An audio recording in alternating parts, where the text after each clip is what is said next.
Hey, 180ers, I just want to do a quick check-in with you. Just because I kind of had an incident in my house last night. And today, as I was working through it, some really great things that are right in alignment with all the things we've been talking about over the last few weeks regarding your own personal promises, your own personal narrative, your personal reputation. When I say personal reputation, I don't mean who anybody else thinks you are. I mean who you think you are. And how we can build confidence through building that personal reputation, through little personal promises. So hopefully you guys have been really benefiting from those videos. I've been sharing them, with our social media followers, or well, it's something that I do, extra every week for my own personal clients. And I've just shared a little bit here and there with what we do in that regards.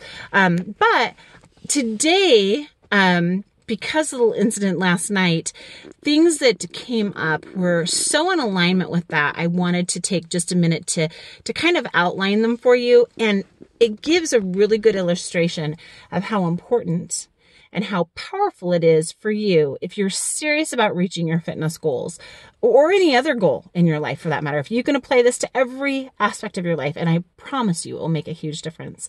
But if you are serious about reaching your fitness goals, the reality is so much of that is far beyond your workout plan and your food. Now, those are important, very important.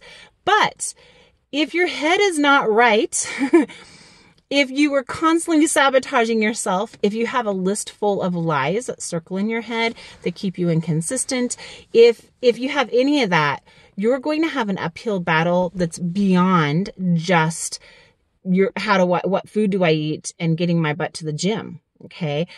Speaking of getting my butt to the gym, I just finished mine. So I look pretty scary right now. I apologize for many small children in the room might be scared away, but I wanted to share this with you why it's fresh on my mind, because it's so important.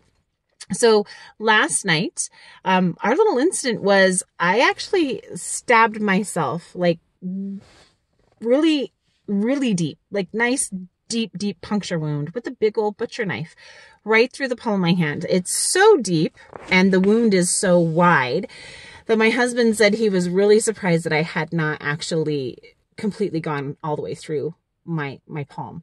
And so thankfully it looks like there's no tendon issues, but it is so deep and so wide that obviously, and where the location is, we have to be really careful with me not continuing to reopen that wound as it's trying to heal, which, I mean, think of the palm of your hand, right? Like, I mean, any movement beyond this, I'm risking, opening that up. And I can't open my palm. I can't extend my fingers. Like I can't pull them more than that. I mean, I can make them do it. It's just really painful and just irresponsible if I am constantly doing it more than just in a therapeutic way to keep them moving, right? Because I have to be cautious how I'm doing it so I'm not opening that wound over and over and over again, and creating all sorts of other havoc in there. So today I had a decision, and this is where we get to our personal narrative. I have my own personal goals. I have my own personal commitments to my fitness. And right now I am in closing up a week of a really important fitness goal I have for myself. And I wanted to make sure two things happened. One, that I was not irresponsible with the health of my hands, but two, I wasn't making excuses for why I couldn't do a workout.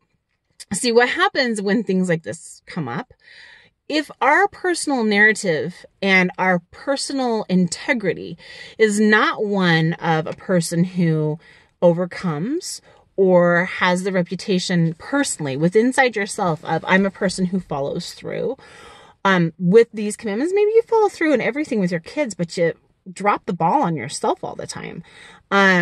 Or I'm a person who, when something hard comes up, I look for a way to overcome it instead of excuses to follow through on it, especially if it's a new habit, especially if it's something that I don't necessarily like, but know that I need to do, like some people feel about the gym. I'm, on the other hand, feel differently, but that came over time. That's because I changed my personal narrative. It's not how I felt the first year even, that I was working out consistently. But what happens is, based on your own personal integrity, based on your own personal reputation with yourself, based on the habits you have continued to do over and over again up to this point, you're going to default one way or the other. You're going to either make a list of excuses that seem reasonable and give yourself an out, or you're going to look at that thing and say, there is a way that I can do this responsibly, right? I'm certainly not going to risk the health of my hand for one workout. I'm not going to do that. But it also would be equally irresponsible to myself, to my personal goals, to my own personal integrity, if I just opted out because it might be a little challenging to make sure I could do this safely. Okay. So I had a list of things I couldn't do. Like, I can't extend my fingers. I can't stretch my palm out. It would be irresponsible for me to try to do those things. I can't hold a weight across my palm because it's right in the middle. There's a whole bunch of things that literally I could go, yeah, that's like every move I can think of that I should have done today. But that wasn't true. Like, that's the first answer, but that's not true. I couldn't do burpees, which I should have done today. I couldn't do push-ups, which I would have done today. I couldn't do mountain climbers and reptiles, and I couldn't do barbell curls. Those are all things I would have normally done today. But instead, what I could do is I took that list of what would be unsafe for me to do. And I then made a list of, and what can I do in place of it? And every one of those exercises that I couldn't safely do today, I changed into an exercise that I absolutely could do safely today. And because I have an exercise science degree, I knew ones that I could come up with that would create the same movement pattern, work the same muscles, and just do it safely. So I replaced every single one of those moves with an equally hard move that would keep my hand safe. And I completed my entire workout, both my lift and my 44 minutes of Tabatas. And I did it all safely. My hand actually feels better right now than it did even before I started my lift, probably because I didn't let it sit in a clenched state where it would just get stiff and sore and be harder to work. And I'd start to really, harm the tendons and stuff like that by not using them correctly. So I actually could have made excuses today, but I didn't. And the reason is because my personal narrative that I've built over time is something that automatically, when an obstacle kicked in, instead of my personal narrative being one of somebody who made excuses and they seemed logical, to somebody who said, Alicia, you can overcome this. This little setback isn't going to keep you from reaching your goal and checking off that box of every workout completed.